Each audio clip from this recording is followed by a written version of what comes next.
그럼에도 불구하고 우리 마음속에 아직도 주저함이 있을 수 있어요. 망설임이 있을 수 있어요. 이런 망설임과 주저함이 오늘 요나의 불순종에도 역사하시는 하나님이라고 하는 말씀의 제목처럼 이 말씀에 등장하는 요나가 그런 마음을 품고 있었다라고 하는 사실을 알 수가 있습니다. 하나님께서 요나를 부르셔서 요나에게 명령하십니다. 네가 니느웨에 가서 하나님의 복음을 증거해서 회개하여 그들이 구원받도록 하라라고 하는 명령을 요나가 받습니다. 그런데 요나는 자기 생각이 깨어지지 않았어요. 요나의 경험으로 보면 도대체 저 니느웨라고 하는 곳은 망해야 마땅한데 혹시 내가 회개 복음을 증거했을 때 회개해서 구원받으면 어떻게 할까라고 하는 두려움이 있었어요. 그래서 그는 다시스로 가는 배에 올라탑니다. 그런데 하나님은 거기에 그냥 요나를 두지 않습니다. 그곳에서 큰 물고기에 던져지도록 하시고 다시 물고기가 토해냈는데 그곳이 다시 니느웨였음을 성경은 말씀하고 있어요. 그래서 결국 하나님의 복음을 증거합니다. 하나님의 말씀을 증거합니다. 그런데도 오늘 우리가 읽은 요나서 3장 1절에서 10절까지 말씀해 보면 그 앞절에 여전히 마음에 부담감이 있었어요. 간절함이 없었어요. 저들이 회개해서 돌이키면 어떨까라고 하는 오히려 두려움이 있었어요. 그래서 그는 그냥 지나가는 말로 건성적으로 40일 후에 니느웨가 망할 것이다 라고 하는 말만 남겼는데 놀랍게도 니느웨에 있는 모든 사람이 회개하고 돌아서서 구원받았다라고 하는 놀라운 역사를 기록한 것이 오늘 요나서의 내용입니다.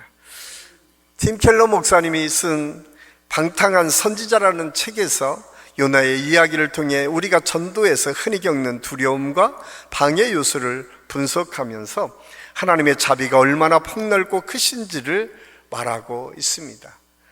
거기에서는 이렇게 기록하고 있어요. 하나님의 은혜는 우리가 상상할 수 있는 것보다 훨씬 더 광범위하며 우리의 자격이나 선한 행동이 아닌 오로지 그분의 자비와 사랑에 기반합니다. 요나가 보여준 불순종에도 불구하고 하나님께서는 끝까지 그를 사용하여서 니느웨라 하는 악한 도시, 그 당시에 이스라엘 백성들은 아수르, 니느웨 하면 상종하고 싶지 않은 나라였고 도시였는데 그 도시가 통째로 구원받는 하나님의 역사가 있었음을 알 수가 있습니다. 이 사실을 통해서 하나님께서 얼마나 끈질기게 모든 인류에게 자비를 베풀어 주시고 사랑으로 그들이 구원받기를 원하시는지를 보여주셨고 인간의 불완전함을 뛰어넘어 결국 이루어지시는 하나님의 능력이 무엇인지를 이 요나 이야기를 통해서 보여줬다고 팀 켈러 목사님은 이야기하고 있습니다.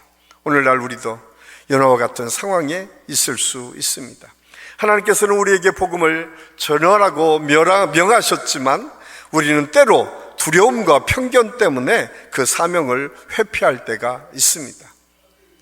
그런데 이 팀 켈러 목사님의 이야기처럼 결국 전도는 우리의 능력이나 지혜가 아닌 하나님의 무조건적인 사랑에 기반하고 있다는 사실을 알 수가 있습니다. 그러므로 우리는 하나님의 사랑을 믿고 전도의 사명을 감당할 수 있어야 됩니다. 요나가 보여주는 교훈을 통해서 구원의 역사는 우리가 상상할 수 없는 방법과 역사들로 늘 일어납니다. 지금 이 자리에 우리가 온 것도 정말 하나님의 은혜죠. 정말 이름 없는 믿음의 사람들을 통해서, 아니 우리 아무것도 가질 수 없는 우리 부모님들을 통해서도 우리가 복음을 전달받아 여기 올 수 있었습니다. 또 한 가지 우리가 깨달을 수 있는 것은 이 요나의 사건을 통해서 복음은 모든 사람 앞에 열려 있다는 사실이에요. 특정 계급, 아주 똑똑한 사람, 잘난 사람, 아니 이 세상에서 모든 사람이 축복할 만한 인정받는 사람만이 구원받는 것이 아니라 누구에게나 복음이 열려졌다는 거예요. 오늘 니느웨라고 하는 그 시대에는 정말 악하기로 소문난 나라와 그 도시가 하나님의 구원의 역사를 경험했다라고 하는 것은 우리의 상상으로는 구원의 역사가 이루어지지 않고 하나님의 사랑으로 언제나 이루어진다는 사실을 우리에게 말씀해 주고 있습니다. 그러므로 사랑하는 한식교회 성도 여러분, 오늘 우리가 요나의 불순종에도 불구하고 역사하시는 하나님의 구원의 계획을 깊이 묵상하면서 오늘 또 주저움 없이 하나님의 사명에 순종하는 저와 여러분이 될 수 있기를 간절히 소원합니다. 그럼에도 불구하고 복음의 길을 막는 것은 다른 사람에 대한 불쾌감, 반감이 복음을 방해할 때가 참 많이 있는 것을 볼 수가 있습니다. 요나가 니느웨로 가라고 하는 하나님의 명령을 죽기보다 싫게 받아들인 이유가 무엇이었습니까? 그것은 이 니느웨라고 하는 성이 그냥 모든 사람이 인정하고 존경받고 존중받을 만한 도시가 아니었기 때문에 그렇습니다. 특별히 이스라엘 사람들에게 니느웨는 적대국이었어요. 뿐만 아니라 니느웨는 이스라엘 사람들에게는 생각하고 싶지도 않을 정도로 못된 나라였고 수도였음을 알 수가 있어요. 그 나라가 아시리아입니다. BC 2500년부터 2025년까지 한 500여 년 동안 메소포타미아 지역 티그리스강 상류 쪽에서 그 모든 지역을 지배했던 나라가 이 아시리아, 아수르라고, 성경에서 아수르라고 표현되는 이 나라였습니다. 그 수도가 니느웨였어요. 그런데 그들이 얼마나 악했는지요. 그들이 그 지역에 있는 모든 나라를 점령했는데 특별히 북이스라엘을 점령해서 북이스라엘을 완전히 망하도록 했던 나라가 아수르 아닙니까? 그런데 그들이 얼마나 악질이었냐면 그들이 점령하는 곳에 가서 가장 먼저 하는 것은 누구도 달려들지 못하도록 아주 극악무도한 방법을 가지고 사람들을 폭압적으로 다스렸어요. 심지어는 사람의 껍질을 벗겨서 걸어놔서 보이도록 하기도 하고, 그 사람들은 그냥 보기만 하면 한 동네를 말살하는 것은 아무렇지도 않게 했던 사람들이 이 아수르 사람들이었습니다. 그러니까 이스라엘 사람이었던 요나에게는 얼마나 화가 나겠어요. 생각만 해도 그들이 멸망해야 되는데 그들에게 가서 하나님의 복음을 증가라고 하니까 이게 말이 됩니까? 아니, 망해야 되는데. 그래서 하나님의 사랑과 은혜를 알았던 요나, 혹시나 자기가 한마디 던졌는데 그들이 다 회개할까봐 다시스로 갔는데 결국은 니느웨로 가게 됩니다. 오늘 말씀해 보면 니느웨에 가서 그는 그냥 건성으로 하나님의 말씀을 증거하게 되죠. 그런데 놀랍게도 그들은 변화를 경험하게 됩니다. 전혀 예상하지 못했던 일들이 일어나는 것입니다. 저는 오늘 이 말씀을 준비하면서 우리 한신교회 안에 우리 누군가를 바라볼 때에, 다른 사람들을 바라볼 때 우리가 악한 감정 또한 타인의 별로 좋지 않은 감정들을 우리가 갖고 있다면 이 전도의 문이 막힌다는 사실을 깨닫게 됩니다. 우리 가정에서도 마찬가지고요, 우리 관계 속에서도 마찬가지입니다. 그래서 사도 바울은 에베소 4장 31절 32절 말씀을 통해서 이렇게 우리에게 권면해 주고 있습니다. 우리 같이 한번 읽겠습니다. 모든 악독과 노함과 분냄과 떠드는 것과 비방하는 것을, 모든 악의를 함께 버리고 서로 친절하게 하며 서로 용서하기를 하나님이 그리스도 안에서 너희를 용서하심과 같이 하라. 사도 바울이 그렇게 우리에게 말씀하며 우리의 전도의 문이 열려지기 위해서 먼저 얘기했으면 너희에 있는 악한 마음, 분냄, 또 다른 사람을 미워하는 마음을 없애라는 거예요. 그러면서 마지막 결론에 그렇게 말씀하고 있어요. 야, 네가 그런 사랑 받지 않았니? 하나님께서 예수 그리스도를 통해서 무조건적으로 우리를 용서하시고 사랑하신 것처럼 너희도 그 사랑을 베풀라라고 우리에게 말씀해 주고 있습니다. 예수님도 마태복음 5장 44절에서 이렇게 말씀합니다. 너희 원수를 사랑하며 너희를 박해하는 자를 위하여 기도하라. 너희 원수를 사랑하고 너희를 박해하는 자를 위해서 오히려 기도하라. 사실은 그것이 하나님께서 주시는 은혜고 축복이에요. 우리가 마음의 감정을 가지고 다른 사람을 미워한다고 해서 그 사람이 바뀌어지나 그렇지 않아요. 중요한 것은 내 속만 끓이는 거죠. 나만 아프고 힘든 거죠. 그런데 하나님께서 그 모든 것을 내려놨을 때에 하나님의 놀라우신 능력과 은혜를 통해서 해방될 뿐만 아니라 그것이 또 다른 사람을 살려내는 능력의 역사로 이어진다는 사실을 오늘 성경 우리에게 말씀해 주고 있습니다. 뿐만 아니라 오늘 이 말씀을 통해서 우리에게 도전해 주는 것, 그것은 그 악한 감정은 아무것도 할 수 없다는 사실을 가르쳐 주고 있어요. 그 니느웨에 망할 것을 기대한다고 해서 니느웨가 망하는 것이 아니라 오히려 그 사람들을 바꾸어서 하나님의 역사로 동참하도록 이루는 것이 더 건강하고 아름다운 사회를 만들어가는 데 필요하다는 사실을 우리에게 말씀해 주고 있습니다.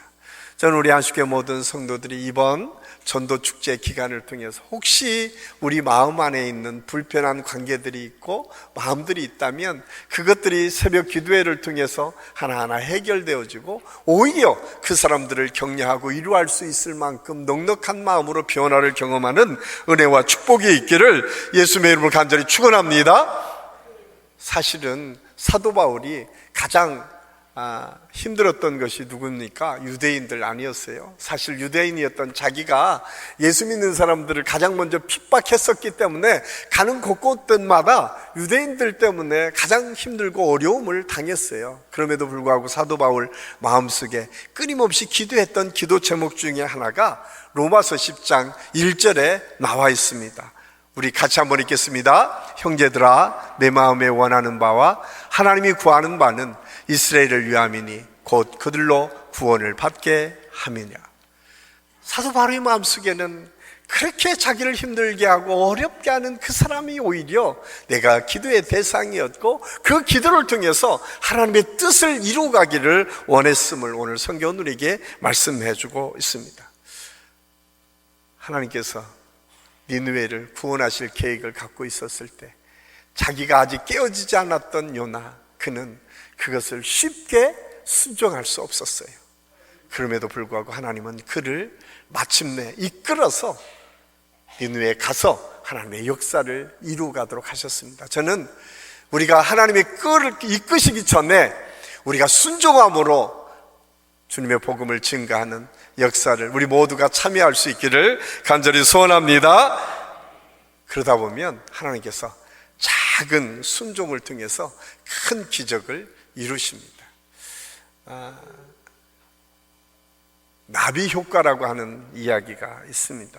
나비 효과의 개념은 매우 작은 변화가 이후에 거대한 변화를 이룬다는 이야기입니다.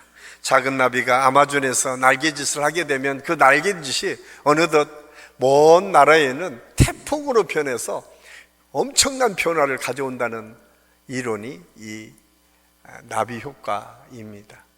그런데 오늘 우리가 읽은 요나서 3장 1절에서 10절까지 말씀을 통해서 하나님께서 요나의 작은 몸짓, 어떻게 보면 건성으로 순종한 그 순종을 통해서 하나님의 역사를 이루어 가셨음을 성경 우리에게 말씀해 주고 있어요. 오늘 우리가 읽은 요나서 3장 3절 4절은 이렇게 기록하고 있습니다. 우리 같이 한번 읽겠습니다. 요나가 여호와의 말씀대로 일어나서 니느웨로 가니라. 니느웨는 사흘 동안 걸을 만큼 하나님 앞에 큰 성읍이더라. 요나가 그 성읍에 들어가서 하루 동안 다니며 외쳐 이르되 40일이 지나면 니느웨가 무너지리라 하였더니, 오늘 니느웨라고 하는 성은 요나가 걸어서 사흘길을 걸어야만 모든 사람에게 골고루 복음을 증거할 수 있는 그런 큰 성읍이었다라고 성경은 기록하고 있습니다. 하나님께서도 요나에게 사흘을 동안 시간을 투자해서 말씀을 증거하라고 했어요. 그런데 그는 그렇게 순종하지 않았습니다. 하루길, 그것도 한나절 정도, 그것도 왜 하나님의 명령이 이 땅에 떨어졌는지조차 설명하지 않아요. 단지 야 40일 지나면 니네 망한대, 이 정도 말이죠. 그런데 지나가면서 사람이 들을까 봐 조심조심한 그 말이 어느 사람이 듣고 그 말을 통해서 회개가 시작되는 거예요. 아, 하나님의 경고구나. 그런데 더 놀라운 것은 하나님의 경고의 메시지가 들려진 사람들이 회개를 시작하니까 그 사람들만이 아니라 주변 사람들이 그 이야기를 듣고 하나님 앞에 회개를 시작했다는 거예요. 그 소문이 누구에까지 들렸는가? 왕에까지 들렸다는 거예요. 그래서 왕이 선포를 합니다. 심지어는 모든 동문들, 양떼까지 다 베옷을 입고 하나님 앞에 우리의 잘못을 회개하라고 선포하고 왕으로부터 백성 한 사람에 이르기까지 회개하였다라고 성경이 기록하고 있어요. 그래서 오늘 우리가 읽은 요나서 3장 5절에서 10절까지 말씀에 보면 하나님께서 결국 그들이 회개로 돌이키는 모습을 통해서 그들을 구원해 주셨다는 사실을 오늘 성경은 우리에게 말씀해 주고 있습니다. 그냥 작은 말 한마디가 온 아수르라고 하는 마땅히 망해야 될 그 나라를 변화시켜가고 구원의 역사를 이루는 능력의 역사가 나타났음을 성경은 우리에게 말씀해 주고 있습니다. 미미하게 보이는 작은 순종이 하나님의 큰 역사를 이루었습니다. 이런 모습은 신약에서도 나타납니다. 요한복음 6장에 보면 오병이어의 기적이 그렇습니다. 예수님께서 복음을 증거하실 때 수많은 사람이 따라다녔어요. 계수해 보니까 한 5천 명이 넘었다. 아마 아이들까지 합치면 학자들은 한 2만 명 정도 됐을 것이다 라고 이야기합니다. 날이 저물어서 때가 되니까 예수님 마음에 저들에게 뭔가 주고 싶은데 제자들에게 묻습니다. 야, 저들에게 먹을 것이 필요할 텐데 먹을 것을 주어라. 그때 조그만 소년 하나가 물고기 2마리와 떡 5개를 가지고 옵니다. 그것을 성경은 그 하루 먹을 도시락이다 라고 설명하고 있어요. 그 하루 먹을 도시락, 물고기 2마리와 떡 5개가 무슨 2만 명이나 되는 그 수많은 사람을 먹일 수 있다고 생각할 수 있었겠어요. 그런데 그 물고기 2마리와 떡 5개가 예수님 손에 올려졌을 때에 그 모든 사람이 먹고 12광주리가 남는 기적의 역사가 나타났다고 성경은 말씀해 주고 있습니다. 이것이 나비 효과입니다. 우리는 비록 작은 믿음으로, 연약한 믿음으로 하나님 앞에 순종하고 나갔다 할지라도 하나님께서는 그것을 통해서 하나님의 역사를 이루어 가셨음을 성경은 우리에게 말씀해 주고 있습니다. 사실은 갈릴리 지역의 작은 믿음의 사람들의 고백이 오늘날 수천 년의 역사를 바꾸었고 오늘 한국 땅에까지 복음이 들어왔다는 사실을 통해서 우리가 깨닫게 되는 거죠. 그렇습니다. 작은 순종은 작은 순종으로 그쳐지는 것이 아니라 하나님의 손에 올려질 때에 그것을 통해서 하나님의 놀라우신 역사와 능력이 나타난다는 사실을 알 수가 있습니다. 그래서 사도 바울은 갈라디아서 6장 9절을 통해서 우리에게 이렇게 권면하고 있습니다. 우리 같이 한번 읽겠습니다. 우리가 선을 행하되 낙심하지 말지니 포기하지 아니하면 때가 이름에 거두리라. 아멘. 이 은혜가 이번 전도 주간을 통해서 우리 모든 성도들의 가정과 사업과 직장 안에서 이루어질 수 있기를 예수님의 이름으로 간절히 축원합니다. 여러분들이 작은 순종이었지만 하나님께서 그것을 통해서 하나님의 살아계심이 무엇인지, 하나님의 능력이 무엇인지를 보여주시겠다고 말씀하고 있습니다. 저는 여러분이 쓰여지는 작은 이름을 적어내는 것, 그것이 비록 우리가 보기에는 아무런 힘과 능력이 없는 것처럼 보여지지만 그것이 그 사람 마음에 씨앗으로 심겨져서 100배, 60배, 30배를 결실하는 은혜로 나타나게 될 줄로 믿습니다. 그렇기 때문에 우리의 작은 실천, 작은 사랑, 작은 기도의 시작이 하나님의 큰 역사를 이루어간다는 사실을 우리는 잊어서는 안 됩니다. 그럼에도 불구하고 우리는 종종 내 기준에 하나님의 역사를 늘 대입해서 생각할 때가 참 많이 있습니다. 그런데 하나님의 역사는 우리의 능력에 있지 않습니다. 하나님의 역사는 하나님께서 이루어 가신다는 사실을 우리는 잊어서는 안 됩니다. 요나의 작은 몸짓이 그랬고 오병이어의 기적이 그랬습니다. 성경은 끊임없이 우리에게 도전으로 다가오시는 말씀으로 우리에게 주시는 말씀은 너희가 시작하면 하나님께서 도우시겠다는 거예요. 하나님께서 함께 하시겠다는 거예요. 그리고 마침내 이루는 역사를 이루시겠다고 말씀하고 있습니다. 내가 할 수 있는 것은 너무 작아, 나는 아무런 힘이 없고 능력이 없어 라고 모든 것을 포기하고 주저앉아 있는 그 순간에도 작은 믿음이라도 실천으로 하나하나 옮기기 시작하면 어쩌면 내일 새벽부터 일어나는 새벽 기도에 그냥 한번 나와서 하나님 나는 할 수 없습니다 한번 외치는 그 외침이 곧 여러분의 변화를 시작하는 능력의 출발이 될 줄로 믿습니다. 그래서 우리가 그런 기도를 하는 것이 중요합니다. 마지막으로 오늘 말씀을 통해서 우리가 깨닫는 것은 오직 해답은 예수 그리스도께 있음을 알 수가 있습니다. 우리가 전도할 때 직면하는 수많은 장애물 중에 가장 큰 걸림돌은 내 안에 있어요. 내 안에 있는 불신, 내 안에 있는 두려움입니다. 전도하는 일이 어렵게 느껴지는 것은 내가 누군가에게 전달했을 때 받아들이지 않으면 어떡하지? 저 사람이 나를 이상하게 생각하면 어떡하지? 라고 하는 두려움이 우리에게 있을 수 있어요. 아니 내가 정말 오랫동안 내가 하는 방법 모두를 동원해서 안 됐는데 또 그 실패를 경험하면 어떻게 하지? 그런데 예수님께서 오늘 우리에게 도전해 주시는 말씀이 있어요. 마태복음 12장 41절 말씀입니다. 우리 같이 한번 읽겠습니다. 심판 때에 니느웨 사람들이 일어나 이 세대 사람을 정죄하리니 이는 그들이 요나의 전도를 듣고 회개하였음이거니와 요나보다 더 큰 이가 여기 있으며. 아멘. 저와 여러분의 마음속에 요나보다 더 큰 이가 이미 들어와 계십니다. 예수 그리스도를 주로 고백하는 그 순간 예수님께서 우리의 삶을 이끌어 가시고 우리와 함께 하시고 우리를 이끌어 가십니다. 오늘 마태복음 12장 41절에서 그렇게 말씀합니다.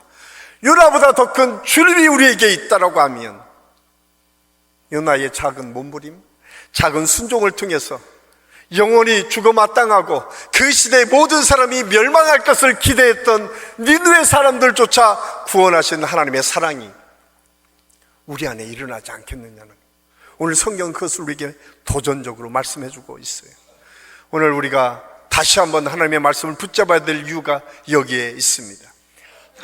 요나보다 더 큰 예수 그리스도의 능력이 우리 안에 이미 임했고 그 예수님의 능력을 입으면 저와 여러분이 하나님의 뜻을 온전히 순종하며 나아갈 때에 작은 몸짓이지만 믿음의 첫걸음을 내디디면 나머지는 하나님께서 책임져 주실 줄로 믿습니다.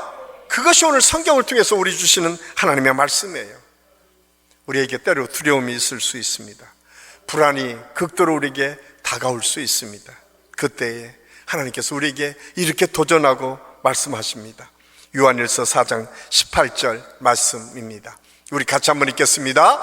사랑 안에 두려움이 없고 온전한 사랑에 두려움이 내쫓나니. 우리 인간의 가장 아픔과 고통, 모든 실패의 원인은 두려움입니다. 두려움이 있을 때 우리는 사랑이 발현되지 어렵습니다. 두려움이 있을 때 한 발짝도 움직일 수 없는 연약함 속에 있습니다. 그런데 하나님의 사랑이 우리에게 있다고 말씀합니다. 그 사랑은 우리의 두려움을 내어 쫓는다고 말씀하고 있습니다. 저는 오늘 예수 그리스도의 사랑이 우리의 모든 마음에 채워져서 우리가 가지고 있는 편견과 두려움과 우리가 실패와 좌절과 낙심, 이 모든 것들이 쫓아지는 하나님의 역사, 하나님의 능력을 경험하는 시간이 될 수 있기를 예수님의 이름으로 간절히 축원합니다.